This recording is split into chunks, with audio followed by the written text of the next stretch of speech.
A Paulinha tem essa questão aí, né, na vida dela. Sim. E eu acho que a gente até tem um termo. Paulinha, qual que é a sua questão em relação à tecnologia? Meus filhos têm 5 e 7 anos e o que a gente vê é isso mesmo, né? Todo mundo fala, eu nunca vou dar, eu não vou fazer isso e tal, mas no fim a gente recorre ao que hoje chamam da chupeta digital. Antes a gente dava aquela chupeta que no máximo, sei lá, estragava um dente, agora a gente dá um equipamento eletrônico pra acabar com esse choro. Eu achei que era uma chupeta real, digital, sei lá, não é uma moderna. Chupeta da Apple, não. Dar alguma coisa digital pra criança ocupar o tempo de ócio, né? Hoje a gente tem ali uma hora, como ela mesma disse, né? Uma hora em que você precisa fazer uma outra coisa, que você precisa resolver um problema, ou que você, enfim, quer ter uma conversa com alguém, e aí você recorre a isso. É uma chupeta digital, você dá lá, a criança se distrai naquele tempo, naquele momento, você consegue fazer o que você quer, mas mãe que é mãe fica sempre pensando, cara, será que eu tô fazendo alguma coisa correta? Porque já existem pesquisas, recomendações e a gente fica inseguro porque não sabe até que ponto a gente está prejudicando o desenvolvimento dos filhos. Tem gente que acha que tem efeitos legais, que acha que o filho está se desenvolvendo, jogando um joguinho educativo, e aí todo mundo fica em dúvida. Pô, mas se existe jogo para criança de 2 anos, de 1 ano, pode ou não pode? Sei lá, são muitas dúvidas mesmo. Isso é relativamente novo, tanto que a gente vê que as crianças são nativas digitais e nós não, né? Essa geração ainda de 30, 40 anos ainda viveu um pouco do analógico. Quando a gente era criança não existia essa opção. Não existia uma televisão aberta que não era on demand, que tinha comercial, era completamente diferente. E aí a gente teve essas atualizações da chupeta, né? A galinha pintadinha, Baby Einstein, coisas que a gente coloca lá, mobilizam a criança por um tempo, mas a que custo? São muitas dúvidas mesmo. Espero que hoje a gente consiga ajudar a todas as mães que ficam mexidas com essa história. Usam da chupeta digital, mas sempre com aquele fundinho de culpa, assim, com medo de estar fazendo alguma coisa de muito errado. Uma curiosidade é que Galinha Pintadinha é um dos fenômenos mais incríveis do YouTube e por diversas vezes ficou em primeiro colocado, disparado de vídeo mais assistido do Brasil e do mundo, que sei lá, tem no mundo. A melhor chupeta digital. Mas, Maíra, tem uma questão que são os especialistas todos proíbem, né? O uso de telas antes dos 2 anos. Sim. Como é que isso acontece no cérebro da criança? Justamente a proibição é justamente porque o cérebro está em formação e durante os 2 primeiros anos de vida, tudo que você gera de estímulo, você cria sinapses e cria rede entre os neurônios, que vão ser as redes principais, que vão basear todo o aprendizado, inteligência e desenvolvimento daquela criança. Nada substitui. Existem jogos educativos, existem coisas interessantes, mas o que o cérebro mais precisa nessa fase é de estimulação sensorial. Precisa de toque, de tato, precisa de textura, precisa de exploração, precisa de ações e reações, precisa ter consequências no ambiente do próprio comportamento da criança para ela modelar, aprender a resolver problemas, aprender a brincar.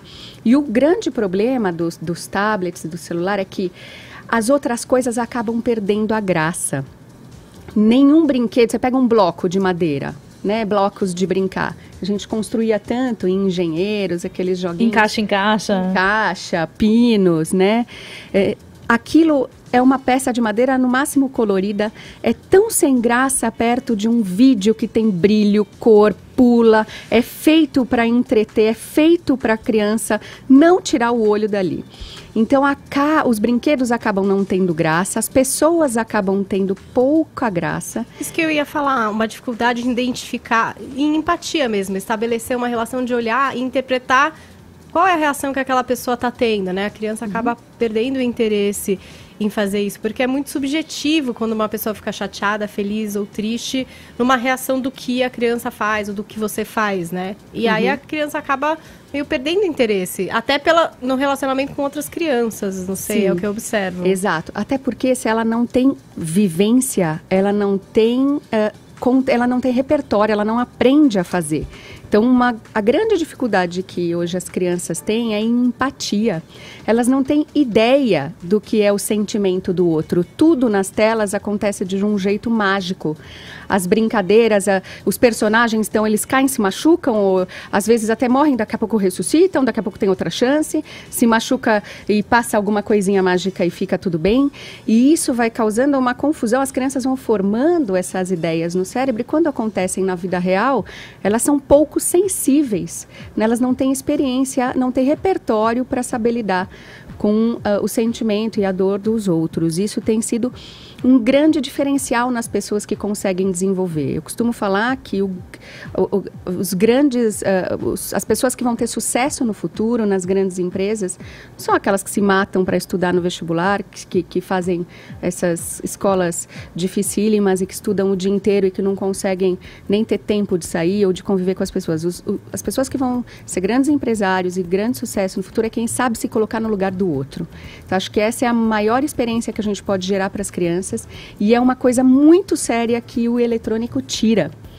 Então, a gente tem uma consequência importante. Agora, tem uma questão. O eletrônico está lá, né? Ele existe, frequenta a nossa casa, muito mais nas nossas mãos do que nas mãos das crianças. E a gente precisa tentar entender, então, como é que dosa essa participação aí da tecnologia na vida das crianças. A gente tem um outro vídeo aqui, da dúvida da Carla Runa, que exatamente sobre isso. Vamos ouvir a dúvida da Carla. Olá, meninas do Eva, tudo bem? Eu tenho uma filha de 9 anos e a gente não está sabendo lidar muito bem com o tempo das telas lá em casa. Eu tenho bastante confusão com relação a esse assunto. Então, deixar livre demanda, estipular um tempo. Será que vocês conseguem me ajudar com isso? Bem-vinda ao time. Todos estamos na mesma situação. No máximo, as pesquisas têm mostrado para a gente 2 horas por dia de telas em geral. Não só inclui de televisão, né? Inclui televisão, inclui a televisãozinha no carro, eventualmente, que pode ter. Inclui o celular da mãe na hora do jantar, de jantar fora. Inclui iPad, inclui tudo. Juntando tudo no dia, todos os minutos do dia, no máximo 2 horas. O que, se a gente for parar para pensar, é pouco. Porque as crianças, elas ficam muito mais do que isso, né? As minhas meninas chegam em casa e já ligam direto à televisão. Já automaticamente eu preciso falar, ei, calma, vamos conversar um pouco, né? Me conta como foi a escola, me conta como foi o dia. É um comportamento automático deles já. Eu estava lendo também o Manual de Saúde de Crianças e Adolescentes na Era Digital, que a Sociedade Brasileira de Pediatria desenvolveu. E também tem alguns horários em que seria bastante interessante de evitar. Então, por exemplo, antes de dormir, né? Porque hiperestimula. Sim. E também na hora de comer. Acho que até para você prestar atenção na hora da refeição e até ter essa interatividade em família, que é sempre bem interessante para a criança, né? Exato. Não adianta essas 2 horas serem usadas em momentos ruins. Então, por exemplo, meia hora antes de dormir, pelo menos meia hora antes de dormir, todos os eletrônicos e TVs precisam ser desligados. Serve para adulto também, isso, né? Serve para adulto também, exato. Porque o cérebro, de fato, entende que aquilo tá... Se a gente for pensar nos antepassados, né? Quando começa a anoitecer, o cérebro vai se preparando para desligar. Hoje, começa a anoitecer, a gente acende todas as luzes, acende os eletrônicos e depois quer que o cérebro durma uma noite regular de sono. E isso prejudica bastante o sono das crianças. E sono é importante para condensar a aprendizagem, para memória de longo prazo, é importante para o cérebro. Então, no máximo meia hora antes de dormir, desligar tudo. Bom, para você que está chegando agora, esse é o Eva e o assunto de hoje é desenvolvimento infantil e tecnologia, como criar os filhos na era digital. A gente está conversando aqui com a Maíra Gaiato, ela é neurocientista e psicóloga infantil. E a gente está bombando de pergunta, né, Amanda? Tá, o pessoal das redes sociais se engajou bastante com o assunto aqui. Teve um que me chamou a atenção, que é uma coisa que eu também sempre observo e acho que é importante a gente ressaltar aqui. A Diva, ela mandou a seguinte mensagem. Minha filha tem 2 anos e ela só tem contato com o celular a partir da mão de algum adulto, nunca sozinha. Quando saímos para comer, nunca coloco ela para assistir desenhos e interajo e ponho ela para interagir com as pessoas, não faço ela se sentir ignorada. Ela é um ser humano humano e precisa ser respeitado. Uma coisa que eu percebo muito, até por isso que eu escolhi esse comentário, é essa coisa, você tá num restaurante, tem toda uma interação social acontecendo ali, e a criança é colocada no aparelho, no celular, e ela é esquecida de ser inserida naquela conversa, naquele momento.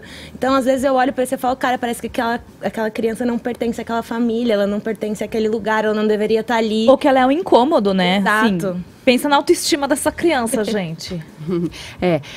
Geralmente, o eletrônico deve ser dado, o ideal é que ele seja dado em um momento que os pais não estejam em casa, que não seja um momento de refeição. A gente precisa que as refeições sejam feitas em família, que sejam feitas todo mundo junto.